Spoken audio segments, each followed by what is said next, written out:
नमस्कार, हमारे YouTube channel में आपका स्वागत है। बेसिक ऑटोमोबाइल इंजीनियरिंग में इससे प्रीवियस लेक्चर्स में मैंने ऑटोमोबाइल क्या होती है तथा उसका क्लासिफिकेशन कैसे करते हैं इसको डिस्कस किया था तथा दूसरे लेक्चर में ऑटोमोबाइल का बेसिक लेआउट क्या होता है, यानी उसके अलग अलग पार्ट्स, अलग अलग units, for example engine, clutch, gear box, differential, steering वगैरह एक दूसरे के सापेक्ष ऑटोमोबाइल फ्रेम में या चेसिस में कहां कसे हुए होते हैं, किस सीक्वेंस में होते हैं तथा उनका क्या क्या कार्य है, यह अपन ने डिस्कस किया था। आज इस लेक्चर में बहुत इंपॉर्टेंट चीजें हम डिस्कस करने जा रहे हैं जो है व्हीकल डायमेंशंस। व्हीकल डायमेंशंस का मतलब व्हीकल की लंबाई, चौड़ाई, ऊंचाई, ये तो एक सामान्य डायमेंशंस हैं, लेकिन और भी डायमेंशंस होती हैं जैसे wheel base, wheel track, ground clearance, minimum turning radius, overhang, overall dimensions, weight, ये सभी चीजें हम इसमें एक एक करके डिस्कस करेंगे, इनको समझेंगे कि इनकी परिभाषा क्या है, इनको हम कैसे मेजर करते हैं, यानी कहां से कहां तक की डिस्टेंस को व्हील बेस बोलेंगे। साथ ही साथ हम डिस्कस करेंगे कि ये जो डायमेंशंस हैं, डायमेंशंस का मतलब यह है कि मेजरमेंट, व्हीकल के मेजरमेंट, जिनको किसी भी व्हीकल को जब अपन डिफाइन करते हैं तो उसके कुछ मेजरमेंट्स बताते हैं, ठीक है। तो वो मेजरमेंट्स जिनको अपन नापते हैं, लेंथ के रूप में नापते हैं, वो डायमेंशंस ये हैं और इनकी इंपॉर्टेंस क्या है। यानी व्हील बेस कम होगा तो व्हीकल की परफॉर्मेंस पे क्या इफेक्ट पड़ेगा, व्हील बेस ज्यादा होगा तो क्या होगा, व्हील बेस कम होना चाहिए या ज्यादा होना चाहिए। साथ ही साथ जो ये डायमेंशंस हैं इनका व्हीकल पर क्या इफेक्ट होता है, ये सभी चीजें आज हम डिस्कस करेंगे। क्लियर है चीज? तो सबसे पहले हम डिस्कस करते हैं व्हील बेस। देखिए ये बहुत इंपॉर्टेंट डायमेंशन है, एक मेजरमेंट है व्हीकल का, व्हील बेस। बेस का मतलब आधार। व्हील बेस से यहां अपना क्या तात्पर्य है, जैसा इस चित्र में दर्शाया गया है कि ये एक व्हीकल है, ये उसका फ्रंट है, ये उसका रियर यानी पिछला हिस्सा है। तो इसमें अगर अब यहां पर बात करें, ये व्हील बेस देखिए आगे की एक्सल है, ये पीछे की एक्सल है। तो एक्सल का जो केंद्र बिंदु है, आगे की एक्सल का और पीछे की एक्सल का जो केंद्र बिंदु है, इनके बीच की दूरी को हम क्या बोलते हैं, व्हील बेस। क्लियर है चीज? सामान्य तौर पर इसको मिलीमीटर्स में नापा जाता है। मैं रिपीट कर रहा हूं कि आगे और पिछले एक्सल जिस पर डिफरेंशियल लगा हुआ है, आगे और पिछले एक्सल के जो सेंटर हैं उनके बीच की जो डिस्टेंस है वो कहलाती है व्हील बेस। क्लियर है चीज? अब व्हील बेस का इफेक्ट क्या होता है, देखिए ये बहुत इंपॉर्टेंट डायमेंशन है व्हील बेस। इसका इफेक्ट क्या होता है व्हीकल की परफॉर्मेंस पर तथा अन्य चीजों पर, उसको अपन यहां पर समझते हैं। थोड़ा कैलकुलेशन पार्ट से समझेंगे, बाकी अपन इसको एग्जाम्पल से समझेंगे। क्लियर है चीज? तो देखिए पहला है इफेक्ट्स द वेट डिस्ट्रीब्यूशन। देखिए होता क्या है कि जो व्हीकल है इसका ओवरऑल एक वेट होता है। जैसे उदाहरण के लिए मान लेते हैं कि ये एक व्हीकल है, जैसे ये अभी मैंने एक लॉरी या ट्रक बनाया, तो सामान्य तौर पर क्या होता है, अगला पहिया काफी आगे होता है और पिछला पहिया जो रियर एंड है उससे काफी आगे होता है। इसको अभी अपन डिस्कस करेंगे इन्हीं में वेरियस डायमेंशंस में। ओवरहैंग, तो ये ओवरहैंग कहलाते हैं कि इस पहिए, अगले पहिए से व्हीकल का अंतिम सिरा, आगे का अंतिम सिरा कितना आगे है, इसको बोलते हैं फ्रंट ओवरहैंग। इसको बोलते हैं यहां से यहां तक रियर ओवरहैंग। इस केंद्र से, पिछले एक्सल के केंद्र से व्हीकल का एक्सट्रीम, पीछे का एक्सट्रीम यानी अंतिम सिरा कितना बाहर निकला हुआ है उसको बोलते हैं रियर ओवरहैंग। तो यहां पर हम व्हील बेस का इफेक्ट पढ़ रहे हैं, ये वेट डिस्ट्रीब्यूशन को, यानी व्हीकल का पूरा वेट जो है वो कैसे डिस्ट्रीब्यूटेड होता है, इसको ये प्रभावित करता है कौन? Wheel base. ये व्हील बेस है जिसको हम सामान्य तौर पर कैलकुलेशन में बी से लिखते हैं। जैसे ये अभी मान लेते हैं ये एक लॉरी है या एक ट्रक है, ठीक है। अभी ये खाली है, क्लियर है चीज। अभी ये खाली है, तो देखिए खाली है इसका मतलब आगे इंजन है, आगे ड्राइवर भी बैठा हुआ है और पीछे की बॉडी खाली है। तो सामान्य तौर पर इसका कहीं ना कहीं सीजी होगा, सेंटर ऑफ ग्रेविटी होगा। सेंटर ऑफ ग्रेविटी का मतलब जहां पर अपन इसका सारा द्रव्यमान केंद्रित मान सकते हैं। तो अपन मैकेनिक्स में पढ़ते हैं कि कैसे इन पहियों पर रिएक्शन निकाली जाएगी। यानी मान लेते हैं इसका सीजी यहां पर है, ठीक है। तो सीजी यहां पर है, तो इसका जैसे व्हीकल का मान लेते हैं कुल मास 4 टन है फॉर एग्जाम्पल। तो इसका कुछ पार्ट आगे वाले पहिए बियर करेंगे, कुछ पार्ट पीछे वाले पहिए बियर करेंगे। ये इस बात पर निर्भर करेगा कि सीजी से ये पहिया कितना दूर है तथा ये पहिया कितना दूर है। जितना ज्यादा नजदीक होगा सीजी से, जितना ज्यादा नजदीक ये एक्सल होगा, उतना ही भार ज्यादा आएगा, जिसको अपन मैकेनिक्स में सपोर्ट रिएक्शन के नाम से कैलकुलेट करते हैं। यहां अपन ज्यादा डिस्कस नहीं करेंगे। सपोर्ट रिएक्शन जिसको अपन आघूर्ण लेकर या मोमेंट लेकर कैलकुलेट करते हैं, क्लियर है चीज। तो इसको अभी मैं यहां भी थोड़ा समझाऊंगा। तो यहां देखिए कि अभी ये व्हीकल खाली है, इसका सीजी यहां पर है। क्यों? सीजी बाहरी साइड में होता है, इंजन इधर है, ज्यादातर पार्ट्स इसके इधर हैं। तो अपन मान लेते हैं कि सीजी जो इसके ठीक बीच में होना चाहिए था वो इस साइड में शिफ्ट है। इसका मतलब जब ये खाली व्हीकल है तो लोड आगे वाले पहियों पर ज्यादा है। लेकिन जब मैंने इसको लोड कर दिया, पूरी गाड़ी को भर दिया सामान से, तो चूंकि अब भारी सामान इस तरफ रख रहे हैं, भार ज्यादा इधर बढ़ता जा रहा है, तो जो सीजी यहां पर था अब वो शिफ्ट होता हुआ इधर आ जाएगा, क्लियर है चीज। तो लोड डिस्ट्रीब्यूशन किस पर हो गया? लोड अब कैसे डिस्ट्रीब्यूट हो गया? पहले लोड इस पर ज्यादा था, अब लोड इस पर हो गया। लेकिन ये किस बात पर निर्भर कर रहा है? ये इस बात पर निर्भर कर रहा है कि ये दूरी कितनी है, ठीक है। ये दूरी मतलब व्हील बेस कितना है। अब देखिए मान लेते हैं ये सीजी यहां से डिस्टर्ब होके यहां आ गया, लेकिन व्हील बेस ज्यादा होता और ये पहिया यहां पर होता, तो पिछले पहिए पर लोड कम आता, इक्वल डिस्ट्रीब्यूट होता, क्लियर है चीज।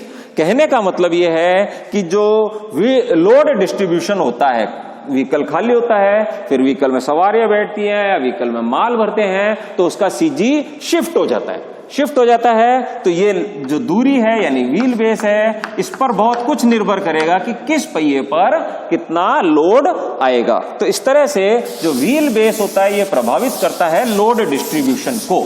अगला पॉइंट क्या है? Effects the balance and steering, ठीक है।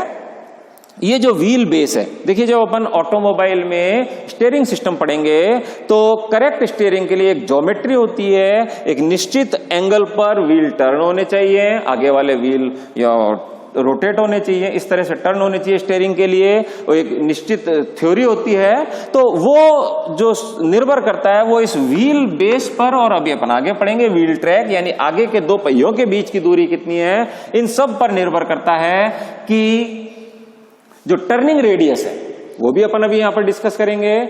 व्हीकल कम से कम कितने रेडियस में टर्न हो, ये सब इस बात पर निर्भर करेगा कि ये व्हील बेस और व्हील ट्रैक कितना है, क्लियर है चीज। साथ ही साथ इस बात पर भी निर्भर करता है कि जो स्टीयरिंग एंगल है, ये सब अपन डिस्कस करेंगे, यहां पर मोटे तौर पर पढ़ रहे हैं, जब ये संबंधित टॉपिक पढ़ेंगे उनमें सब डिस्कस होगा।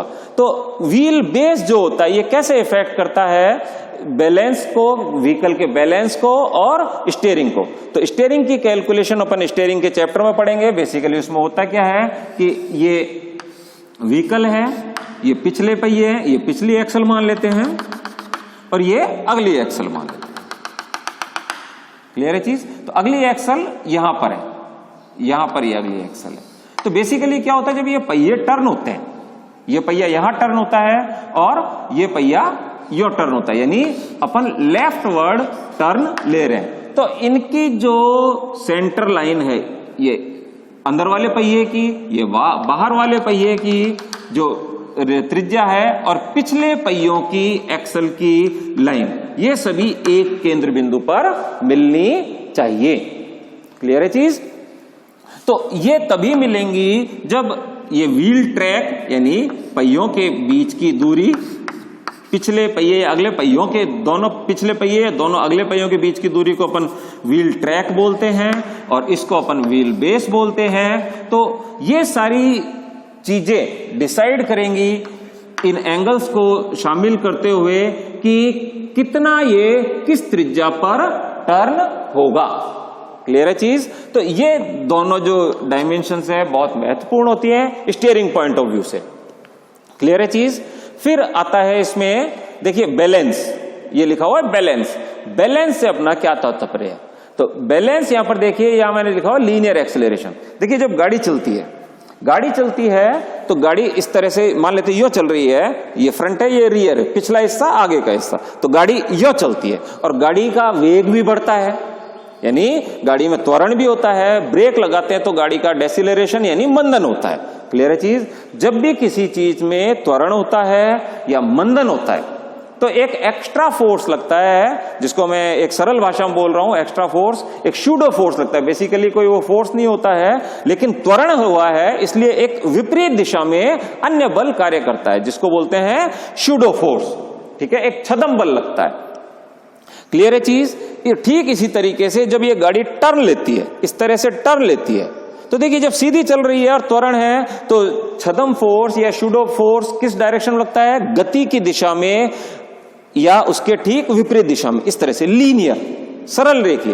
लेकिन जब टर्न करता है तो एक अभिकेंद्रीय बल बाहर की तरफ कार्य करता है। क्लियर है चीज? तो उसको भी हम ट्रैक पढ़ेंगे, उस समय पढ़ेंगे। तो यहां पर देखिए स्टेबिलिटी यानी बैलेंस या लीनियर स्टेबिलिटी या लीनियर एक्सेलरेशन कैसे रोल यहां पर अदा करता है, इसको अपन समझते। देखिए तो जब ये सीधा चल रहा है, क्लियर है चीज? जब ये सीधा चल रहा है और इसका सीजी कहीं ना कहीं होगा या ऊपर होगा सीजी, इसका माल इसमें भरेंगे तो सेंटर ऑफ ग्रेविटी ऊपर जाता जाएगा, यानी ग्राउंड से कुछ ऊंचाई पर इसका सीजी होगा। ठीक है, मान लेते हैं HCM ऊंचाई पर सीजी है। तो जब ये त्वरित होगा तो एक शूडो फोर्स इस पर पीछे की तरफ लगेगा। क्लियर है चीज? वो यदि मैं इस पूरे वाहन का द्रव्यमान m मान लूं तो वो होता है ma। तो देखिए अपन मोटे तौर पर इसको बैलेंस या व्हीकल का संतुलन या स्टेबिलिटी या एक सही तरीके से चले उसको डिस्कस करें। तो जब ये त्वरित नहीं था उस समय पर ये बल नहीं था, केवल नीचे की तरफ बल था और ये दो सपोर्ट रिएक्शन थी, व्हीकल की रिएक्शन थी, जो मैंने अभी आपको कैलकुलेट करके बताया था। एक ये एक्स्ट्रा पैदा हो गया जब त्वरण हुआ।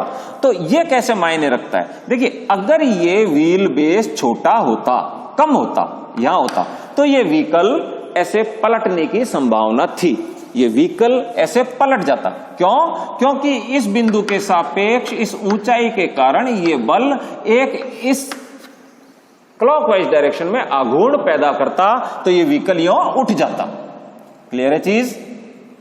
यदि मैं त्वरण की जगह मंदन करता, ब्रेक लगाता, तो ये बल उल्टी दिशा में कार्य करता, तो ये व्हीकल यहां से उठता। ये इस बात पर निर्भर करेगा कि ये दूरियां कितनी है। क्लियर है चीज? ये दूरियां कितनी है, इसको अभी मैं कैलकुलेट भी करके बता देता हूं थोड़ा सा आपको। तो कहने का मतलब ये है कि ये व्हील बेस यानी ये बी, दोनों पहियों के बीच की दूरी जितनी ज्यादा होगी, तो देखिए अगर ये उतनी ही है जितनी पहले थी और ये दूरी बढ़ा दी, तो इनडायरेक्टली बात करें तो इसकी तुलना में ये सेंटर ऑफ ग्रेविटी नीचे आ रहा है, यानी इनके कारण पैदा हुआ या mg के कारण पैदा हुआ जो आघूर्ण है वो इसके कारण पैदा हुए आघूर्ण की तुलना में ज्यादा होगा। इसलिए ये इस तरह से असंतुलन इसका नहीं होगा। अर्थात व्हील बेस जो होता है वो एक महत्वपूर्ण रोल अदा करता है, एक महत्वपूर्ण भूमिका अदा करता है कि व्हीकल जब सरल रेखीय गति में चल रहा है उस समय पर उसको स्टेबिलिटी यानी स्थायित्व यानी एक बिल्कुल सही तरीके से वो चलता रहे। क्लियर है चीज? तो ठीक इसी मैंने आपको ये बताई दिया है वेट डिस्ट्रीब्यूशन। इसको अपन यदि कैलकुलेशन पार्ट अगर आप समझना चाहते हैं तो थोड़ा सा अपन उसको भी समझ लेते हैं। मान लेते हैं कि ये आगे वाला पहिया, ठीक है, ये पीछे वाला पहिया, ये फ्रंट व्हील, ये रियर व्हील है, ये ऐसे व्हीकल है। ठीक है, ये आगे का पहिया, ये पीछे का पहिया। क्लियर चीज, ये रियर ये फ्रंट, और यहां पर ये मान लेते हैं mg इसका वेट, ऐसे बिल्कुल ठीक है।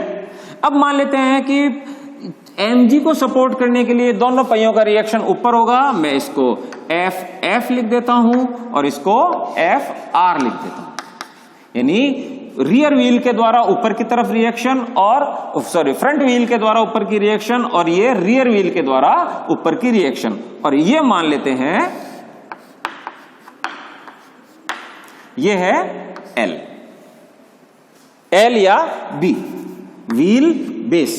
तो देखिए अब ये जो भी चित्र है, बिल्कुल नए व्हीकल ऊपर जा रहा है, नीचे जा रहा है, नए व्हीकल ऊपर जा रहा है, नए व्हीकल यों घूम रहा है, इस तरह से, नए इस तरह से। क्लियर है चीज, यानी इस पर लगने वाले सभी बल संतुलित हैं और आघूर्ण भी संतुलित है। तो देखिए इसके सापेक्ष, यानी यदि मैं फ्रंट व्हील के सापेक्ष इन बलों का आघूर्ण लूं तो क्या होगा, F इंटू B, ये दूरी बराबर होगा mg इंटू फ्रंट व्हील से, या अपन फ्रंट व्हील के सापेक्ष ले रहे हैं, फ्रंट व्हील से सेंटर ऑफ ग्रेविटी की दूरी, ये क्या है, cg है, जहां पर जो वेट कार्य करता है।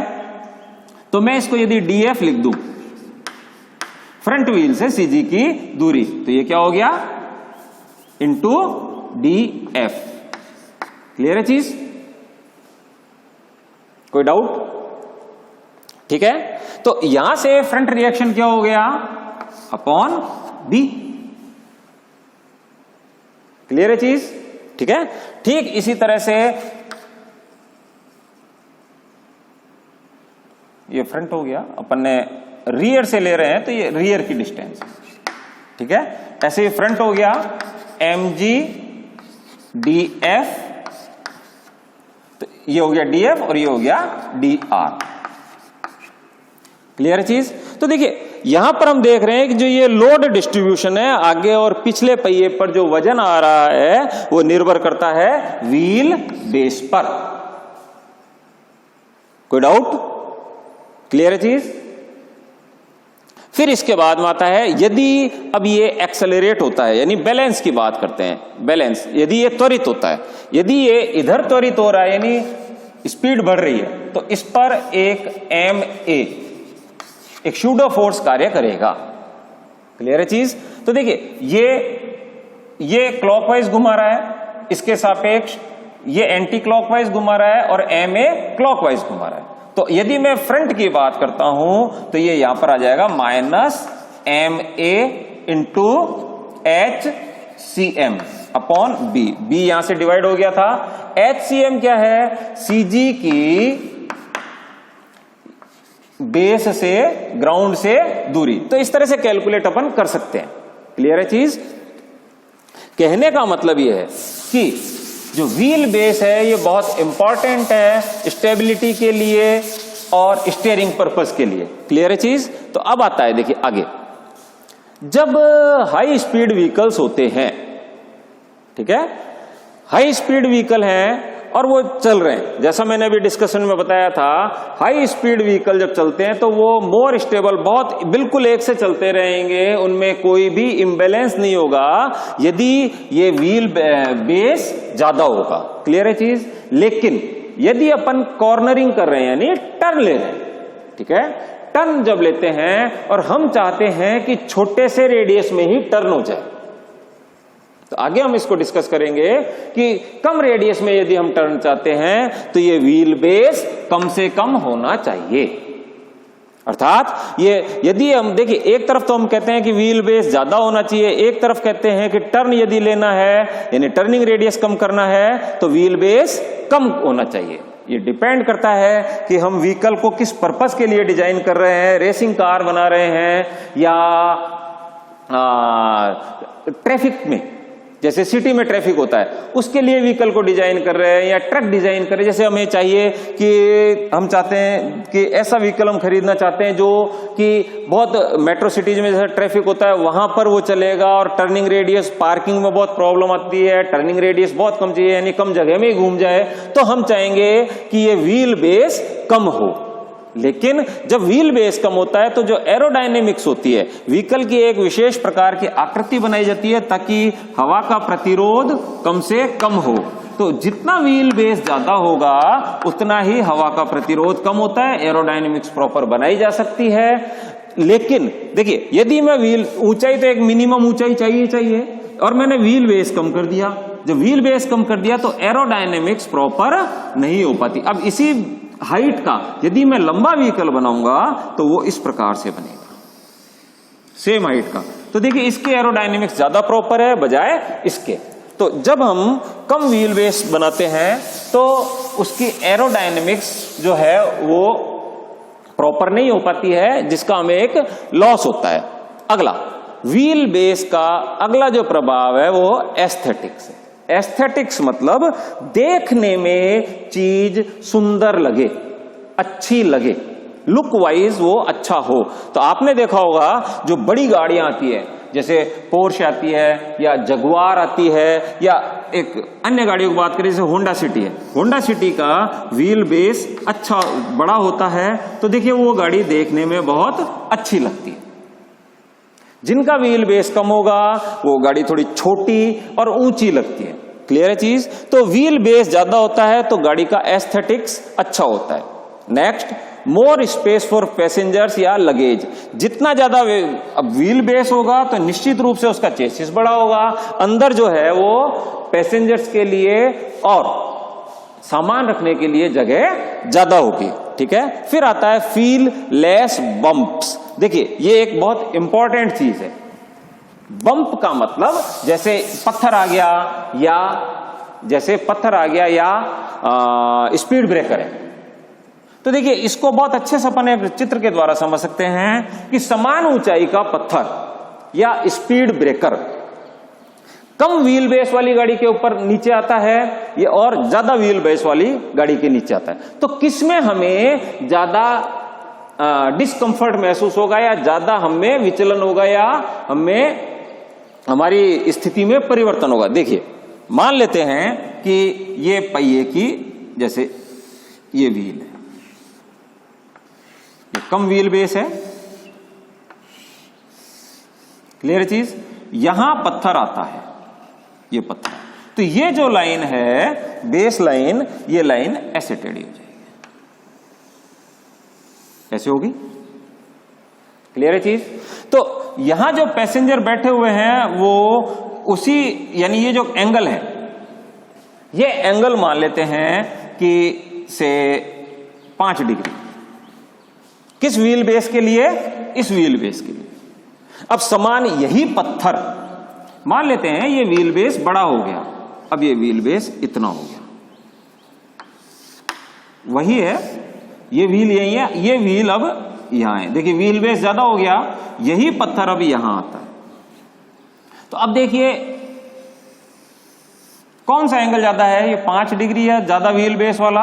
निश्चित रूप से ज्यादा व्हील बेस वाला एंगल कम है, क्योंकि ये दूरी ज्यादा हो गई, ये ऊंचाई सेम है। तो जब ये दूरी ज्यादा तो ये एंगल कम होगा, अर्थात हमें बम्प का एहसास, अंदर जो सवारियां बैठी हैं उनको, जो नीचे स्पीड ब्रेकर आया है या जो पत्थर आया है, उसके आने का एहसास, फीलिंग जो है कम व्हील बेस में ज्यादा होगी और ज्यादा व्हील बेस में कम होगी। तो इस तरह से हमने देखा कि व्हील बेस क्या होता है और इसका इफेक्ट क्या है। अब हम समझेंगे कि व्हील ट्रैक क्या होता है। तो देखिए, व्हील ट्रैक क्या होता है, पहले इसको अपन समझते हैं। तो व्हील, जैसे व्हील बेस में तो अगर व्हीकल यों है, यानी फ्रंट है या ये फ्रंट है ये रियर है, तो हमने इस साइड से व्हीकल को देखा था, यानी आगे की एक्सल और पीछे की एक्सल के सेंटर्स के बीच की डिस्टेंस को हमने बोला था व्हील बेस। यहां पर हम व्हीकल को सामने से देखते हैं, यानी अगले दोनों पहियों के सेंट्रल प्लेन, यानी इसके सेंटर का वर्टिकल प्लेन और इधर वाले पहिए के सेंटर का वर्टिकल प्लेन, सेंट्रल प्लेन के बीच की डिस्टेंस, यानी व्हीकल यूं खड़ा है, ये फ्रंट है और ये रियर। सामने से यदि हम देखें तो अगले दोनों पहियों का जो सेंट्रल प्लेन है, इनके बीच की दूरी को अपन बोलते हैं व्हील ट्रैक। ठीक है। ट्रैक अपन इसको कॉमन वर्ड यूं भी समझ सकते हैं, जैसे ट्रेन के पहिए ट्रैक पर चलते हैं, पटरी पर चलते हैं, तो वो ट्रैक के बीच की डिस्टेंस कौन सी है? किसी भी एक्सल पर लेफ्ट साइड और राइट साइड दोनों के पहियों के बीच की डिस्टेंस को ही अपन ट्रैक बोलेंगे। जैसे मीटर गेज, ब्रॉड गेज बोलते तो बेसिकली वो ट्रैक के बीच की दूरी है। तो यहां भी यदि मैं इन दोनों पहियों पर कोई डाई या रंग लगा दो और इसको सड़क पर चलाऊं तो एक ट्रैक बनेगा। उस ट्रैक के सेंटर के बीच की जो डिस्टेंस है उसको हम बोलते हैं व्हील ट्रैक। अब व्हील ट्रैक का इफेक्ट क्या है? जैसा मैं पहले व्हील बेस में डिस्कस किया था, जो ट्रैक होता है ये स्टीयरिंग ज्योमेट्री को प्रभावित करता है। स्टीयरिंग ज्योमेट्री मतलब कि कितने टर्निंग रेडियस पर उसको टर्न करना है, कितना उसका ये इस बात पर निर्भर करेगा कि उसका व्हील ट्रैक कितना है, व्हील बेस कितना है और स्टीयरिंग एंगल कितना है। स्टीयरिंग एंगल अपन किसको बोलते हैं? जैसे आगे से मैं यदि यूं देखूं, एक पहिया आगे वाला ये है, दूसरा पहिया आगे वाला ये है और मुझे लेफ्ट साइड में टर्न करना है, तो ये पहिए ऐसे टर्न होते हैं। तो ये अपनी मूल अवस्था से अधिकतम कितना एंगल टर्न होता है उसको बोलते हैं मैक्सिमम स्टीयरिंग एंगल। सामान्य तौर पर ये किसी भी गाड़ी में 30 से 35 डिग्री होता है। तो जब हमें कम से कम त्रिज्या में घूमना है तो इसका मतलब ये स्टीयरिंग एंगल ज्यादा से ज्यादा होगा, तभी तो कम से कम त्रिज्या में घूमेंगे। साथ ही साथ ये दोनों चीजें भी मायने रखती हैं, व्हील ट्रैक और व्हील बेस। इसके अलावा और क्या प्रभाव होता है? तो देखिए मैंने आपको अभी समझाया था व्हील बेस के टाइम पे कि एक सरल रेखीय त्वरण होता है, यानी गाड़ी सीधी चल रही है और आगे की तरफ स्पीड से यानी उसका वेग बढ़ता है, सरल रेखीय त्वरण होता है। ठीक इसी प्रकार से मैंने बताया था कि जैसे ये गाड़ी है, ये गाड़ी यूं सीधी चल रही है लेकिन अब ये यूं टर्न लेती है। जब टर्न लेती है इसका मतलब एक वृत्त पर चल रही है, तो इसके ऊपर एक बाहर की तरफ सेंट्रीफ्यूगल फोर्स कार्य करता है और सेंट्रीफ्यूगल फोर्स किस पर लगेगा? सेंटर ऑफ ग्रेविटी पर। तो आप इसको ये मान सकते हैं कि ये केंद्र है जिस वृत्त पर ये यूं गोल टर्न लेगी, वृत्ताकार पथ पर टर्न लेगी। मान लेते हैं कि ये सड़क है यानी ग्राउंड है और इसका सीजी यहां पर है। क्लियर है चीज? तो जब इसका सीजी यहां है और इस पर बाहर की तरफ एक बल कार्य करेगा, तो ये जो गाड़ी है, ये गाड़ी चूंकि सीधा चलता तो ये बल कार्य नहीं करता, तो सीधी चलती रहती गाड़ी।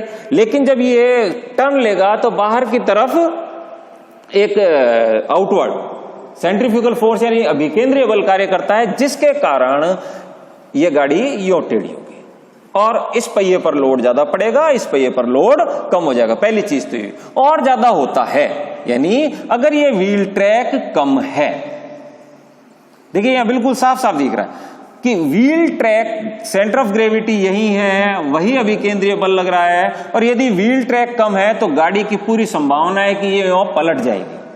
हम नहीं चाहते कि गाड़ी पलटे, यानी टर्न पर हाई स्पीड से टर्न हो रही है लेकिन ये नहीं पलटे, इसके लिए जरूरी है कि व्हील ट्रैक ज्यादा से ज्यादा हो। क्लियर है चीज? तो व्हील ट्रैक जो है ये टॉपल, TOPPLE, टॉपल का मतलब होता है पलटना, जैसे नाव पलटती है। तो ऐसे ही टर्न पर ये कब पलटेगा? देखिए इसका सीजी जहां है वहां है, हमने गाड़ी में माल भर दिया, ठीक है, लेकिन हम चाहते हैं कि गाड़ी ऐसी डिजाइन की जाए कि वो एक निश्चित गति सीमा तक नहीं पलटे, तो वो प्रभावित होती है इस व्हील ट्रैक के द्वारा। जितनी ज्यादा व्हील ट्रैक होगा उतनी ही ज्यादा स्टेबल होगी गाड़ी, टर्न पर आराम से टर्न हो जाएगी। क्लियर है चीज?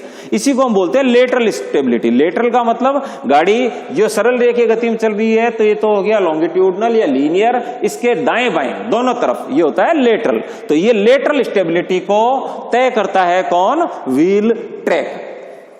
ठीक इसी प्रकार से जितना ज्यादा सीजी ऊंचा होगा, ठीक है, मान लेते मैंने गाड़ी ऊंची बनाई या उसमें माल ऐसे भरा कि माल ज्यादा ऊंचाई तक भर दिया, तो ये सीजी ऊपर चला जाएगा, पहली चीज, ठीक है, CG, height of CG. Short track यानी जो ट्रैक है ये छोटा है, कम है। क्लियर है चीज? तो जब व्हीकल टर्न होता है, क्लियर है, व्हीकल टर्न होता है या यहां कोई बम्प आ गया, स्पीड ब्रेकर आ गया, तो ये व्हीकल इस तरह से होगा। ये व्हीकल जो है, ये व्हीकल यों है, यों चल रहा है, तो ये व्हीकल इस तरह से हिलेगा। अपन कई बार देखते हैं गाड़ी के पीछे चलते हैं, बस के पीछे अगर अपन चल रहे हैं बाइक पर, तो बस यों चलती हुई दिखती है, इसको हम बोलते हैं रोलिंग। हालांकि रोलिंग इस बात पर भी निर्भर करती है कि सस्पेंशन सिस्टम कैसा है इसका, यानी इसमें स्प्रिंग्स, शॉक एब्जॉर्बर किस तरह से लगे हुए हैं, लेकिन रोलिंग इसके द्वारा भी डिसाइड की जाएगी कि रोलिंग ज्यादा होगी या कम होगी, कि सीजी कितना ऊपर है और व्हील ट्रैक कितना है। तो यह हमने देखा कि व्हील ट्रैक जो होता है ये क्या होता है तथा इसका प्रभाव क्या है। अब हम आगे पढ़ेंगे ग्राउंड क्लियरेंस।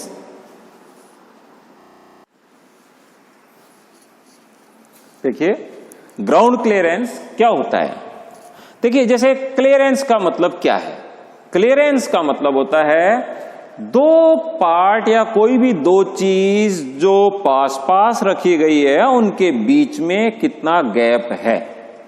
क्लियर है चीज। जैसे पिस्टन और सिलेंडर हेड के बीच में क्लियरेंस होता है, खाली जगह होती है जहां पर कि फ्यूल जलता है। ठीक इसी प्रकार से यहां पर क्लियरेंस का क्या मतलब है। यहां पर क्लियरेंस का मतलब है कि ये ग्राउंड है या सड़क है, व्हीकल इस तरह से है, ये व्हीकल है, ये फ्रंट है और ये रियर है। क्लियर है चीज। तो व्हीकल जब सड़क पर खड़ा है तो व्हीकल का जो पहियों के अलावा, पहिए सड़क से टच हो रहे हैं, इनके अलावा जो व्हीकल का बॉटम मोस्ट पार्ट है, बॉटम मोस्ट का मतलब सबसे निचला जो पार्ट है चेसिस का, कह लीजिए व्हीकल का कोई भी पार्ट जो सड़क से टच नहीं हो रहा है और चेसिस में कहीं भी फिट है जो सबसे नीचे है, तो उस पार्ट के सबसे निचले हिस्से और सड़क के बीच की जो दूरी है वो कहलाती है ग्राउंड क्लियरेंस। देखिए ये व्हीकल सिलेक्शन में जब हम किसी भी व्हीकल को खरीदने जाते हैं, किस उद्देश्य के लिए हम उसको खरीद रहे हैं, उस व्हीकल के चयन में, सिलेक्शन में ग्राउंड क्लियरेंस जो चीज है, जो ये ग्राउंड क्लियरेंस यानी ये जो खाली जगह है, ये बहुत मायने रखती है कि हमें कौन सा व्हीकल खरीदना चाहिए। तो ग्राउंड क्लियरेंस आपको समझ में आ गया कि किसी भी चेसिस या किसी भी व्हीकल की जो फ्रेम, बॉडी, कुछ भी कह लीजिए, उसका जो सड़क से बिल्कुल नजदीकतम पार्ट है से और नीचे कुछ है ही नहीं, तो वहां से लेकर और सड़क तक का जो गैप होता है ऊर्ध्वाधर जो लाइन में, अगर अपन वर्टिकल लाइन में इसको नापे तो ये कहलाता है ग्राउंड क्लियरेंस। सामान्य तौर पर जो गाड़ियां, कार आती हैं, पैसेंजर कार्स आती हैं, और अगर अपन लग्जरी कार्स की बात करें तो ये जो ग्राउंड क्लियरेंस होता है लगभग 165 से 170 मिलीमीटर होता है, जो भारतीय सड़कों के हिसाब से पर्याप्त होता है। क्लियर है चीज। अब ये ग्राउंड क्लियरेंस किस तरह से प्रभावित करता है वाहन को, तो देखिए ज्यादा ग्राउंड क्लियरेंस होगा, हायर द ग्राउंड क्लियरेंस, जिसको मैं शॉर्ट में जीसी लिख रहा हूं, ग्राउंड क्लियरेंस। तो हायर यानी यदि ज्यादा ग्राउंड क्लियरेंस है तो, और सड़कें यदि उबड़ खाबड़ हैं, जैसे हाईवे से यदि अपन नीचे उतरते हैं, गांवों में जो सड़कें होती हैं या बारिश में जैसे सड़कें टूट जाती है, उनमें गड्ढे हो जाते हैं, तो ज्यादा रफ उबड़ खाबड़ सड़क है तो हायर ग्राउंड क्लियरेंस है, तो हम उन सड़कों पर बहुत आसानी से चल सकते हैं क्योंकि ग्राउंड क्लियरेंस ज्यादा है। जो भी उबड़ खाबड़पन है, कहीं गड्ढा है, कहीं पत्थर है, तो वो इस क्लियरेंस में समाहित हो जाते हैं, एकोमोडेट हो जाते हैं, आसानी से व्हीकल निकल जाता है। क्लियर है। और व्हीकल के जो निचले पार्ट्स हैं, जैसे क्रैंक केस होता है, इंजन केस होता है, या मान लीजिए प्रोपेलर है, वो उनको कोई नुकसान नहीं पहुंचता है। लेकिन जब अपन ग्राउंड क्लियरेंस ज्यादा रखते हैं, अर्थात वाहन को थोड़ा ऊपर उठा लेते हैं सड़क से, यानी ये गैप ज्यादा किया, तो जो वाहन की एरोडायनेमिक्स होती है, एरोडायनेमिक्स मैंने अभी पहले भी समझाया था, एरोडायनेमिक्स का मतलब जो हवा का जो प्रतिरोध है उसको कम करने के लिए जो आकृति दी जाती है, जो आकृति दी जाती है, ये एरोडायनेमिक्स कहलाती है सारी। ये जो आकृति दी जाती है ये प्रभावित हो जाती है यदि अपन हम ग्राउंड क्लियरेंस बढ़ा देते हैं। देखिए जब हम व्हीकल डिजाइन करते हैं, हमने ग्राउंड क्लियरेंस तो बढ़ा दिया, यानी व्हीकल को तो ऊंचा कर दिया, इसका मतलब सीजी भी ऊपर चला गया इसका, लेकिन सीजी ऊपर नहीं जाना चाहिए। जैसा मैंने कहा था, टर्न पर वो पलट सकता है, लीनियर एक्सेलरेशन है तो वो उल्टा उठ सकता है, या पिछले पहियों पर लोड ज्यादा सकता है। तो कहने का मतलब ये है कि जितना ज्यादा यदि अपन ग्राउंड क्लियरेंस को ऊपर करेंगे तो हमारा सेंटर ऑफ ग्रेविटी भी ऊपर चला जाएगा, और सारी जो एरोडायनेमिक्स है ठीक है। ये जो हवा के जो प्रवाह की दिशा होती है, जिस आकृति के कारण ये कंट्रोल होती है या घर्षण बल या हवा का प्रतिरोध कम होता है, वो प्रभावित होती है और कम एरोडायनेमिक शेप हमें प्राप्त हो पाती है। फिर जैसा हम देखते हैं स्पोर्ट्स कार, अगर आपने देखी हो फॉर्मूला 1 कार होती है, फॉर्मूला 1 रेस होती है, तो जो फॉर्मूला 1 कार होती है उसमें आपने देखा होगा चौड़े चौड़े तो टायर होते हैं, व्हील ट्रैक भी काफी होता है, लेकिन ग्राउंड क्लियरेंस बहुत कम होता है। यानी यदि हाई स्पीड कार है तो हम चाहेंगे कि उनका ग्राउंड क्लियरेंस कम हो ताकि सीजी भी उसका नीचे ही रहे। क्लियर है चीज। अगला, जैसे ही अपने से ट्रक होता है, ट्रक का ग्राउंड क्लियरेंस काफी होता है। जब ग्राउंड क्लियरेंस बढ़ा दिया तो निश्चित रूप से सब कुछ वही है, फ्रेम वही है, चेसी वही है, लेकिन अगर अपन ने ग्राउंड क्लियरेंस बढ़ा दिया तो ड्राइवर थोड़ा ऊपर हो जाएगा। ऊपर हो जाएगा इसका मतलब अन्य गाड़ियों से तुलनात्मक रूप से वो ऊपर हो गया। जो पहले नीचे था, अब ग्राउंड क्लियरेंस बढ़ा दिया तो ऊपर हो गया, तो उसकी जो ट्रैफिक में विजिबिलिटी है, आगे वो आसानी से ट्रैफिक को देख सकता है। यानी ग्राउंड क्लियरेंस यदि बढ़ा दिया जाए तो ट्रैफिक की विजिबिलिटी बढ़ जाती है। जैसे मैंने अभी आपको व्हील ट्रैक में बताया था, रोलिंग, जब ये टर्न लेता है तो ये इस तरह से, यानी इस दिशा में ऐसे गाड़ी जो रोलिंग करती है जब टर्न लेती है तो। क्लियर है चीज। तो जब ग्राउंड क्लियरेंस ज्यादा होगा, जब ग्राउंड क्लियरेंस ज्यादा होगा, ये चीज ज्यादा होगी तो सीजी ऊपर चला जाएगा। सीजी ऊपर चला जाएगा तो टर्न पर सेंट्रीफ्यूगल फोर्स जो कार्य करेगा उसके कारण जो आघूर्ण पैदा होगा तो व्हीकल ज्यादा रोलिंग करने लग जाएगा। यानी जब ग्राउंड क्लियरेंस ज्यादा है तो जब व्हीकल टर्न लेता है तो रोलिंग की समस्या ज्यादा होती है। क्लियर है चीज। अब हाई ग्राउंड क्लियरेंस की कहां जरूरत पड़ती है? सामान्य तौर पर हाई ग्राउंड क्लियरेंस की जरूरत हमें वहां पर पड़ेगी जहां पर कि व्हीकल ऑफ रोड है। ऑफ रोड का मतलब एक जो हाईवेज होते हैं उसके अलावा, जैसे गांवों में व्हीकल जाते हैं, कच्चे रोडों पर व्हीकल जाते हैं, या आर्मी के व्हीकल होते हैं, उन्हें जंगलों में भी जाना पड़ता है, तो वहां पर बहुत रफ सरफेस होता है, तो हम चाहते हैं कि वहां पर ग्राउंड क्लियरेंस ज्यादा हो। अगली चीज है कि यदि मैं ग्राउंड क्लियरेंस नीचे कर दूं, कम कर दूं, इसका ग्राउंड क्लियरेंस कम कर दूं, तो ये जो केबिन जो भी डिजाइन था तो ये सारी चीजें नीचे आ जाएंगी, तो केबिन में हमें वर्टिकल स्पेस ज्यादा मिलेगा, जिसको हम हेड रूम बोलते हैं। यदि कार की बात करें, यदि ग्राउंड क्लियरेंस पहले मान लेते जमीन से 200 था, अब मैंने उसको 160 कर दिया, यानी 30 mm कम कर दिया, तो 3 सेंटीमीटर ये चीज नीचे चली गई, तो हमें हेड रूम, जो पैसेंजर बैठते हैं उनके ऊपर का रूम ज्यादा मिलेगा, बहुत कंफर्टेबली पैसेंजर्स बैठ सकते हैं। इसका मतलब लो ग्राउंड क्लियरेंस है तो हमें पैसेंजर्स के लिए जो वर्टिकल स्पेस है वो बढ़ जाता है। ठीक है, तो ये हमने देखा कि ग्राउंड क्लियरेंस क्या होता है।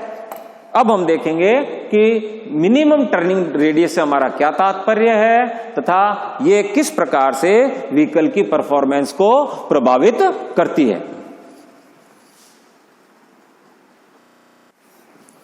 अब हम समझते हैं मिनिमम टर्निंग रेडियस क्या होती है। देखिए, जब हम व्हीकल परचेज करने जाते हैं तो हमारे मन में एक ऑब्जेक्टिव होता है कि एक हम व्हीकल किस पर्पज के लिए खरीद रहे हैं। मान लेते हैं कि हम टैक्सी के रूप में काम में लेना चाहते हैं और हाईवे पर चलेगी गाड़ी। दूसरा ये हो सकता है कि मेरे को सिटी में चलानी है या ट्रैफिक ज्यादा है। ठीक है, तो ये चीज बहुत मायने रखेगी कि उसका टर्निंग रेडियस कितना है। तो पहले हम ये समझते हैं कि टर्निंग रेडियस होता क्या है।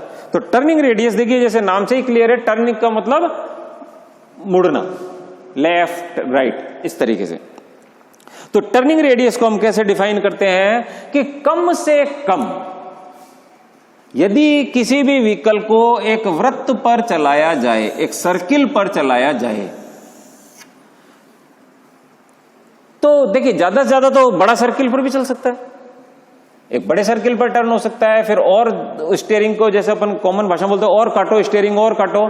तो कम से कम कितना त्रिज्या, वृत्त की त्रिज्या या व्यास किसी भी रूप में हम इसको दर्शा सकते हैं कि व्हीकल कम से कम कितने व्यास के वृत्त पर घूम सकता है। इसको हम बोलते हैं मिनिमम टर्निंग रेडियस। इसको दो तरह से डिफाइन करते हैं, वो अभी मैं आपको बताऊंगा। अब इसको अपन इनडायरेक्टली यदि अपन बात करें तो देखिए, ऐसे व्हीकल तो सीधा चलता है, ऐसे गोल गोल तो एक ही जगह खड़ा खड़ा तो घूमता नहीं है। तो हम इसको कैसे डिफाइन करते हैं कि यू टर्न लेने के लिए, यानी व्हीकल यो आ रहा था, राइट टू लेफ्ट आ रहा था, अब इसको यू टर्न लेकर वापस अपोजिट डायरेक्शन में जाना है। क्लियर है? राइट से लेफ्ट आ रहा था, अब इसको लेफ्ट से राइट जाना है, लेकिन कम से कम त्रिज्या में ये घूम जाना चाहिए। तो ये जो कम से कम त्रिज्या है, इसी को हम बोलते हैं minimum turning radius. That is, अगर अपन डेफिनेशन के हिसाब से थोड़ा आसान करना चाहें तो यू टर्न लेने के लिए कम से कम कितनी त्रिज्या में हमें घूमना होगा, यानी कम से कम मतलब इससे, यदि मैं जैसे किसी छोटी कार की बात करता हूं, मान लेते हैं उसका मिनिमम टर्निंग रेडियस 4.5 मीटर है। अर्थात अब अगर मैं चाहूं कि इस गाड़ी को जो डिजाइन है वो कम से कम 4.5 मीटर त्रिज्या तो चाहिए चाहिए उसको घूमने के लिए। अब मैं चाहूं कि ये गाड़ी में 4 मीटर त्रिज्या में घुमा दूं, वो संभव नहीं है। 4.5 की जगह 5 मीटर त्रिज्या में घूम सकती है, 6 मीटर त्रिज्या में घूम सकती है, लेकिन कम से कम त्रिज्या उसकी 4.5 यदि मैन्युफैक्चरर ने जो डिजाइन किया है उसके हिसाब से 4.5 है, तो हम इससे कम में उसको नहीं घुमा सकते।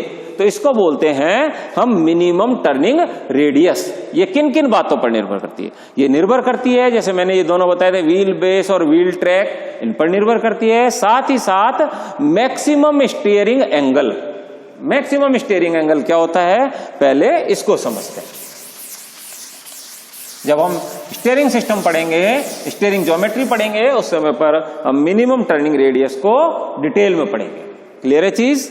तो देखिए स्टीयरिंग एंगल क्या होता है। स्टीयरिंग एंगल ये होता है कि अभी मान लेते हैं ये व्हीकल है,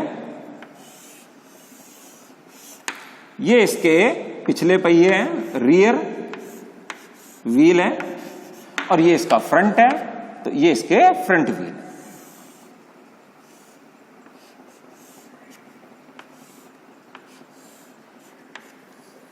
क्लियर है चीज? व्हीकल को हम टॉप से देख रहे हैं, ऊपर से देख रहे हैं, व्हीकल यो है, ये रियर है, ये फ्रंट है, इसको टॉप से देख रहे हैं। व्हीकल मान लेते हैं लेफ्ट में टर्न ले। तो जो भी स्टीयरिंग लिंकेजेस होते हैं, स्टीयरिंग मैकेनिज्म होता है, उसके हिसाब से ये दोनों पहिए इंडिपेंडेंटली, बिल्कुल स्वतंत्र रूप से यो घूमेंगे। ये पहिया ऐसे घूमेगा, इस तरह से घूमेगा, और ये पहिया इस तरह से। जब हम स्टीयरिंग पढ़ेंगे उसी समय देखेंगे कि ये गैप कम होता है और ये गैप ज्यादा होता है। ये इसलिए कि जो भी स्टीयरिंग ज्योमेट्री की शर्त है, कंडीशन है, वो फुलफिल होनी चाहिए। तो उस कारण से ऐसा होता है, डिटेल में यहां नहीं पढ़ेंगे। तो देखिए, अपनी मूल अवस्था से ये व्हील का प्लेन कितने एंगल घूम सकता है अधिकतम, मैक्सिमम। हम स्टीयरिंग व्हील को टर्न करते हैं तो ऐसा नहीं कि हमारी मन मर्जी से इसको चाहे जितना इधर घुमा ले, नहीं। ये सब निर्भर करता है कि स्टीयरिंग लिंकेज किस तरह के हैं, स्टीयरिंग मैकेनिज्म कौन सा लगा हुआ है, उनकी लंबाई कितनी है, उनके बीच का एंगल कितना है। ये सब इन बातों पर निर्भर करेगा कि अंततः ये अधिकतम कितना एंगल इधर घूम सकता है या कितना एंगल इधर घूम सकता है। इसको बोलते हैं मैक्सिमम स्टीयरिंग एंगल। क्लियर है चीज? तो जब हम कम से कम त्रिज्या में घुमाना चाहते हैं, गाड़ी को टर्न लेना चाहते हैं, तो हमें स्टीयरिंग एंगल यानी स्टीयरिंग को मैक्सिमम एंगल पर घुमाना होगा। तो स्टीयरिंग जो मिनिमम टर्निंग रेडियस है, ये निर्भर करती है कि मैक्सिमम स्टीयरिंग एंगल कितना है, व्हील बेस कितना है, व्हील ट्रैक कितना है। क्लियर है चीज? अब इसमें आगे कि सेम स्टीयरिंग एंगल के लिए मान लेते हैं दो गाड़ियां, एक गाड़ी का व्हील बेस ज्यादा है, यानी अगले और पिछले पहियों के बीच की दूरी ज्यादा है, एक गाड़ी के व्हील बेस कम है, यानी उसके अगले और पिछले पहियों की दूरी कम है, लेकिन दोनों का जो स्टीयरिंग एंगल है, ये जो एंगल है वो समान है, यानी स्टीयरिंग सिस्टम बिल्कुल सेम है। तो कम त्रिज्या में कौन सी गाड़ी घूमेगी? कम त्रिज्या में वो गाड़ी घूमेगी जिसका व्हील बेस कम है। क्लियर है चीज? For the same steering angle smaller wheel base will have shorter turning radius. जिस गाड़ी का व्हील बेस कम है वो गाड़ी कम त्रिज्या में घूम जाएगी। क्लियर है चीज। अब आता है कर्व टू कर्व या wall to wall turning radius क्या होती है, इसको समझेंगे। किस किस चीज पर डिपेंड करती है इसको समझेंगे। क्लियर है चीज। तो देखिए, हम जो टर्निंग रेडियस है इसको दो तरह से परिभाषित कर सकते हैं। किस तरह से कि मान लेते हैं एक व्हीकल है, व्हीकल के जैसे व्हीकल अगर लेफ्ट साइड में टर्न ले रहा है तो उसके बाहर के पहिए कौन से होंगे, राइट साइड वाले। क्लियर है चीज। वापस से रिपीट करता हूं, यदि व्हीकल लेफ्ट साइड में टर्न कर रहा है तो उसके बाहर के पहिए कौन से होंगे टर्न पर, राइट साइड वाले। तो हम उन राइट साइड वाले पहियों पर डाई या कलर लगा देते हैं। क्लियर है चीज। डाई या कलर लगा देते हैं किस पर, स्टीयरिंग वाले पर। यानी स्टीयरिंग अगर आगे के व्हील पर है तो हम स्टीयरिंग वाले बाहर वाले पहिए पर कलर लगा देते हैं, तो गाड़ी यूं घूमेगी। जैसे ये मान लेते हैं टर्निंग सर्किल का सेंटर है तो गाड़ी यूं घूमेगी। तो जो पहिए पर कलर लगाया है उससे ऐसी एक वृत्त बनेगा। किस पर, वापस रिपीट कर रहा हूं, कलर किस पर लगाया है, लेफ्ट साइड में टर्न हो रहे हैं तो उसके राइट साइड वाले पहियों पर मैंने कलर लगाया है, और वो कलर लगाया तो वो कलर सड़क पर छप गया। तो ये जो त्रिज्या है ये कहलाएगी टर्निंग रेडियस। और मैंने अधिकतम स्टीयरिंग घुमा दिया तब जब इस रेडियस पे, जिस रेडियस पर वो घूमेगा वो कहलाएगी मिनिमम टर्निंग रेडियस। लेकिन यदि मैं ये कहता हूं, जो मैंने अभी परिभाषा बताई इसके हिसाब से मिनिमम टर्निंग रेडियस किसी व्हीकल की 4 मीटर है, तो क्या वो गाड़ी 4 मीटर में घूम जाएगी? बिल्कुल घूम जाएगी। लेकिन कब? तब जबकि व्हीकल बिल्कुल खुले मैदान में है, व्हीकल के इस तरफ भी कुछ नहीं है, व्हीकल के इस तरफ भी कुछ नहीं है। कुछ नहीं है का मतलब ऊर्ध्वाधर दीवारें नहीं है, वर्टिकल वॉल्स नहीं है, तब तो ये इसी रेडियस पर घूम जाएगी। वरना क्या होगा, जैसे आपने व्यावहारिकता में देखा होगा कि जब हम गाड़ी घुमाते हैं तो देखने में तो ऐसा लगता है कि पहिया तो घूम जाएगा, लेकिन जो गाड़ी की बॉडी होती है वो प्रॉब्लम क्रिएट करती है। ठीक है, तो उसको भी ध्यान में रखने के लिए हम एक टर्निंग रेडियस डिफाइन करते हैं, कर्व टू कर्व या वॉल टू वॉल। कर्व मतलब क्या होता है, देखिए इंग्लिश में या अमेरिका में कर्व का मतलब पार्किंग। ठीक है, या यूं कह लीजिए कि जब अपन सड़क पर चलते हैं तो सड़क होती है, उसके दोनों तरफ उठा हुआ फुटपाथ होता है, थोड़ा उठा हुआ होता है, आधा फुट 1 फुट ऐसे फुटपाथ उठा हुआ होता है, उसको हम बोलते हैं कर्व। क्लियर है चीज। तो देखिए जब हम टर्न कर रहे हैं, क्लियर है चीज, मान लेते हैं मैं टर्न कर रहा हूं, ये टर्न है, जैसे ये सड़क है और ये टर्न। अब यदि व्हीकल यहां पर टर्न हो रहा है, देखिए मैं थोड़ा बड़ा बना रहा हूं जानकर, ऐसे ये व्हीकल है। क्लियर है चीज। तो देखिए इसके पहिए तो टर्न हो रहे हैं, इसके पहिए तो अंदर वाली रेडियस पर टर्न हो रहे हैं, लेकिन व्हीकल की बॉडी जो साइड की ऊंची दीवारें हैं उनसे टच होगी। तो आप देखिए जब अपन पार्किंग करते हैं तो व्हील तो घूम जाता है, लेकिन अपन साइड में ये देखते हैं कि कहीं इसका कोना तो टच नहीं हो रहा दीवार से, वर्टिकल वॉल से, तो उस हिसाब से भी हमें पार्किंग टर्निंग रेडियस डिफाइन करना होता है।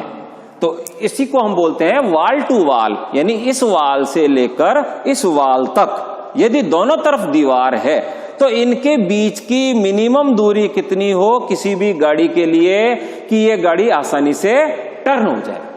तो ये जो दीवारें हैं ऊर्ध्वाधर दीवारें, ऊर्ध्वाधर दीवारों का मतलब ये बिल्कुल नहीं है कि इतनी ऊंची ऊंची दीवारें हैं, जैसे फुटपाथ होती है, जो फुटपाथ यदि थोड़ी ज्यादा ऊंची है तो जब टर्न करेंगे तो कार की बॉडी से नीचे जैसे उसका बम्पर है, ठीक है, उससे टच होती है। तो हमें बजाय व्हील को देखने के बॉडी को देखना होता है कि बॉडी सही तरीके से टर्न हो रही है कि नहीं, या कोने से वो टच तो नहीं हो गई। तो इसको हम बोलते हैं curve to curve turning radius. तो निश्चित रूप से जो अपन ने पहले पढ़ा था पहियों के हिसाब से, स्टीयरिंग के हिसाब से जो टर्निंग रेडियस है उससे ज्यादा होगी curve to curve turning radius. और ये curve to curve turning radius किस बात पर निर्भर करेगी? निश्चित रूप से जितना लंबा व्हीकल होगा तो व्हील बेस भी ज्यादा होगा, व्हील बेस ज्यादा होगा तो निश्चित रूप से curve to curve turning radius ज्यादा होगी, पहली चीज।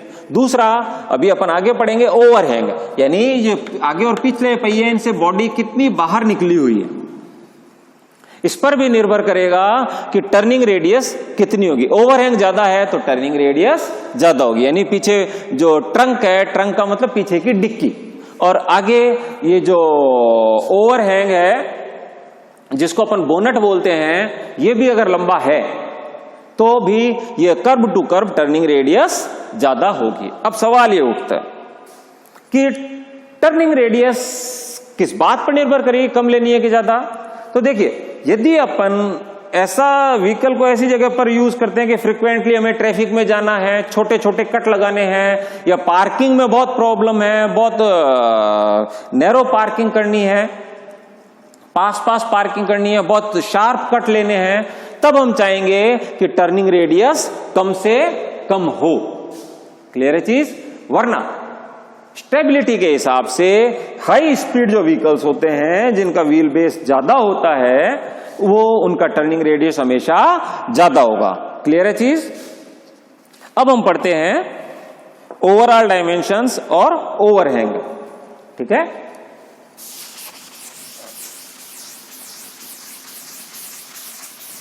ओवरहैंग क्या होता है? ओवरहैंग का मतलब होता है, जैसे आपने स्ट्रेंथ ऑफ मटेरियल, क्लियर है, स्ट्रेंथ ऑफ मटेरियल में जब बीम्स वगैरह पढ़ते हैं तो वहां भी हम ओवरहैंग पढ़ते हैं।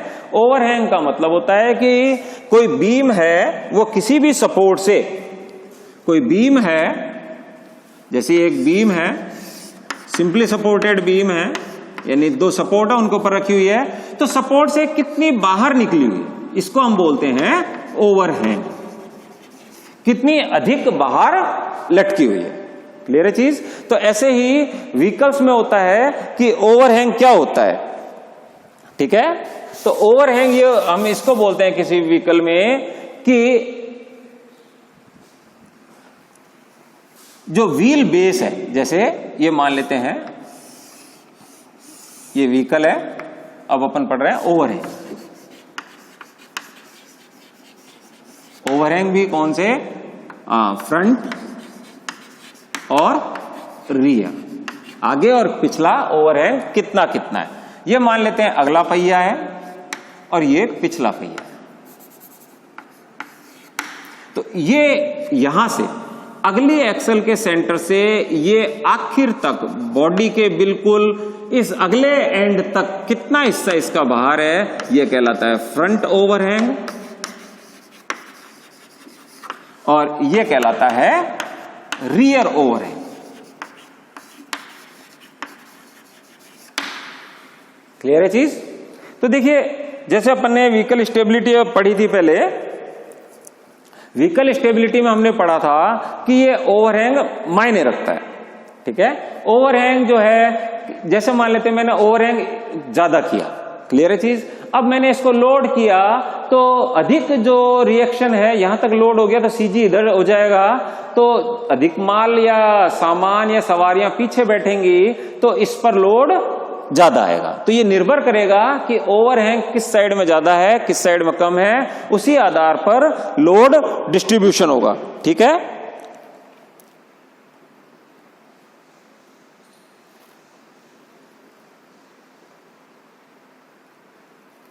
अब इस ओवरहैंग का डिसएडवांटेज क्या है?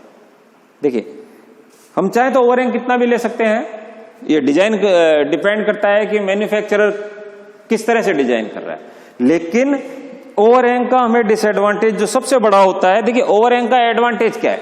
ओवरहैंग का एडवांटेज ये है कि जैसे फ्रंट ओवरहैंग है, फ्रंट ओवरहैंग ज्यादा होगा तो इंजन रखने के लिए आगे स्पेस मिल जाएगा, बीच का जो स्पेस है ये पैसेंजर्स के लिए हो जाएगा, पीछे जो ओवरहैंग है ये सामान रखने के लिए जो ट्रंक होता है उसके लिए हो जाएगा। ये हमारी आवश्यकता है। मान लेते हैं इंजन बड़ा है, इंजन का साइज ज्यादा है या ट्रांसमिशन का साइज ज्यादा है तो हम फ्रंट ओवरहैंग ज्यादा रखते हैं। किसी को पीछे स्पेस चाहिए, जो ज्यादातर टूर पर रहते हैं, डिक्की बड़ी चाहिए, तो ये पीछे का जो ओवरहैंग है ये ज्यादा होगा। और जितना ज्यादा ओवरहैंग होता है देखने में गाड़ी उतनी ही अच्छी लगती है। लेकिन इसके डिसएडवांटेज भी हैं। डिसएडवांटेज क्या है कि मान लेते हैं ओवरहैंग ज्यादा है, क्लियर है चीज। जैसे ओवरहैंग, जैसे मान लीजिए घर का रैंप है, ये घर का रैंप है, ठीक है। अब यदि ओवरहैंग कम है गाड़ी में, फ्रंट ओवरहैंग की अगर अपन बात करें तो फ्रंट ओवरहैंग मान लेते हैं कि जैसे होंडा सिटी गाड़ी, अब उसका फ्रंट ओवरहैंग ज्यादा है,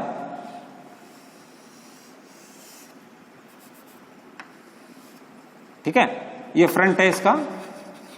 अब देखिए ये पहिया रैंप पर नहीं है, उससे पहले ये यहां पर टच हो जाएगा, ये टच हो जाएगा तो स्क्रैप होगा, यानी इसके रगड़ लगेगी, गाड़ी इस पर चढ़ नहीं पाएगी। स्टीप जो होते हैं, जिसको अपन हिंदी में बोले तो खड़ी चढ़ाई, यदि खड़ी व्हीकल ज्यादातर ऐसी जगह पर चलता है जहां खड़ी चढ़ाई है या रैंप पर चढ़ाना है और वो भी स्टीप है, तो यदि ओवरहैंग ज्यादा है तो हमें गाड़ी को क्लाइंब करने में या उतारने में दिक्कत आएगी। ठीक ऐसे ही जब गाड़ी उतरेगी तो पिछला हिस्सा इससे टकराएगा, क्लियर है चीज। तो देखिए ओवरहैंग से ये प्रॉब्लम आती है। ठीक इसी प्रकार से यदि ओवरहैंग ज्यादा है, क्लियर है चीज, ओवरहैंग ज्यादा है तो जैसे ये ओवरहैंग यहां पर ज्यादा हो गया तो जो टर्निंग रेडियस है, मैंने बताया था अभी आपको curve to curve turning radius. Curve to curve का मतलब मैंने बताया था ना, यहां दीवार से और यहां दीवार तक, तो व्हीकल जितना ज्यादा लंबा होता जाएगा, जितना ओवरहैंग ज्यादा होगा, जितना ओवरहैंग ज्यादा होगा उतनी ही टर्निंग रेडियस भी बढ़ जाती है, ठीक है। इसलिए ओवरहैंग हम अनावश्यक रूप से ज्यादा नहीं करते हैं। बाकी मैंने आपको जैसा भी बताया, ओवरहैंग यदि ज्यादा है तो आगे इंजन के लिए स्पेस ज्यादा हो जाएगा, पीछे सामान रखने के लिए स्पेस ज्यादा हो जाएगा, या यूं कह लीजिए पैसेंजर्स के बैठने के लिए स्पेस ज्यादा हो जाता है, ठीक है। लेकिन इसका एक बहुत बड़ा डिसएडवांटेज और है कि मान लेते हैं मैंने फ्रंट ओवरहैंग ज्यादा कर दिया, तो आपने जैसा देखा होगा जिन गाड़ियों का ओवरहैंग ज्यादा होता है तो फिर वो ड्राइवर ग्राउंड पर बहुत आसानी से देख नहीं पाता, यानी विजिबिलिटी उसकी कम हो जाती है, क्लियर है चीज। तो ये सारा था ओवरहैंग के बारे में। अब आता है ओवरऑल डायमेंशंस। देखिए ओवरऑल डायमेंशंस क्या होती है। ओवरऑल का मतलब एक व्हीकल आपके सामने खड़ा है तो बाहर से बाहर, एक व्हीकल आपके सामने खड़ा है तो बाहर से बाहर उसकी लंबाई, चौड़ाई और ऊंचाई कितनी है, उसको हम बोलते हैं ओवरऑल डायमेंशंस। तो देखिए ओवरऑल डायमेंशंस दो तरीके से मायने रखती है हमारे लिए। कुछ तो जो मोटर व्हीकल एक्ट होते हैं, रोड ट्रांसपोर्ट के जो नियम होते हैं, गवर्नमेंट के जो टैक्सेशन के रूल होते हैं, रोड टैक्स के रूल होते हैं, वो व्हीकल की डायमेंशंस के आधार पर भी होते हैं। जैसे कि यदि मैं मोटे तौर पर बात करूं, सब 4 मीटर और अबव 4 मीटर, इन पर, यानी सब 4 मीटर का मतलब ऐसी गाड़ियां जिनकी लंबाई 4 मीटर या उससे कम है। अबव 4 मीटर का मतलब ऐसी गाड़ियां जिनकी लंबाई, अपन कार की बात कर रहे हैं, जिनकी लंबाई 4 मीटर या उससे ज्यादा है। तो टैक्स की रेट भी अलग अलग होती है, पहली चीज। तो दूसरी चीज कि ये ओवरऑल डायमेंशंस वहां भी बहुत मायने रखती है, यानी हमें ध्यान रखना पड़ता है कि पार्किंग स्पेस कितना है हमारे पास, जहां पर कि हम गाड़ी को खड़ा करेंगे। सामान्य तौर पर ज्यादातर जहां गाड़ी खड़ी रहेगी वो भी इस बात को डिसाइड करेगा कि हमें गाड़ी की ओवरऑल डायमेंशंस क्या चाहिए, ठीक है। जैसे हाइट ज्यादा चाहिए, कुछ व्यक्ति क्या लंबे होते हैं, जब बैठते हैं तो उनका सिर आगे छत से टकराता है, जैसे कोई नीचे स्पीड ब्रेकर वगैरह आता है तो वो चाहेंगे कि हाइट ज्यादा हो, ठीक है। तो इस तरह से हम देखते हैं कि गाड़ी की ओवरऑल डायमेंशंस भी बहुत मायने रखती है कि हमें गाड़ी सिलेक्शन में ओवरऑल डायमेंशंस का भी ध्यान रखना चाहिए। अब आता है गाड़ी का वेट, ठीक है। तो देखिए, जब गाड़ी का वेट जो है वो कैसे लिखा जाता है, वेट ऑफ द व्हीकल, इसमें होता है जैसे कर्ब वेट। कर्ब वेट का मतलब, कर्ब जैसे मैंने अभी बताया था, सामान्य तौर पर अपन ये मानते हैं KERB भी लिखते हैं, सामान्य तौर पर हम मानते हैं कर्ब का मतलब जैसे पार्किंग। गाड़ी जब पार्किंग में खड़ी है तो क्या उसके अंदर सवारियां हैं? नहीं। गाड़ी में फुल कैपेसिटी में उसका फ्यूल भी भरा हुआ है, यानी जो कंज्यूमेबल्स हैं, जैसे इंजन ऑयल है, ब्रेक ऑयल है, कूलेंट है, रेडिएटर में फ्लूइड है और फ्यूल भरा हुआ है टैंक में, ये सभी उसमें समाहित होंगे, उसमें शामिल होंगे। तब जो गाड़ी का वेट होता है, यानी उसके अंदर पैसेंजर नहीं है, कोई एडिशनल एसेसरीज नहीं है, केवल स्टैंडर्ड एसेसरीज जो मैन्युफैक्चरर सप्लाई करता है गाड़ी के साथ, केवल वही है, तो जो वेट आता है उसको हम बोलते हैं कर्ब वेट। क्लियर है चीज? तो जो कर्ब वेट होता है, कर्ब वेट क्या होता है? वेट ऑफ द कार और ए व्हीकल, ठीक है, जो कि पार्क किया हुआ है स्टैंडर्ड एसेसरीज के साथ है। स्टैंडर्ड एसेसरीज जो मैन्युफैक्चरर ने दिए, ठीक है, जिसमें हमें सीट वगैरह सब कुछ है, उनको शामिल करते हुए हम उसको बोलते हैं कर्ब वेट। फिर इसके बाद में आता है ग्रॉस वेट।